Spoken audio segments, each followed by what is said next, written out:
Now that we got the area completely prepped and ready for our green to be rolled out, you've got your cups all set and level.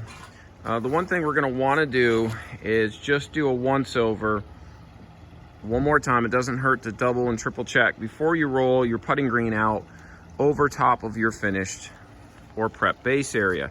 What we're looking for are any imperfections, any stones that may have been kicked loose, because those stones, which I can see a couple right there and right there, those will cause the turf to dome and obviously not have a good roll. And what we don't want to do is roll the turf out and then have to find these and then come back and try to move the turf, and then we end up disrupting the whole area.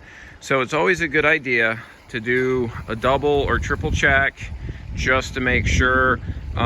You can take a leaf blower, and that's not a bad idea, just to kind of hit it on low, see if you see any stones rolling around, but try to get any organic material off the surface and try to get any of these smaller pebbles.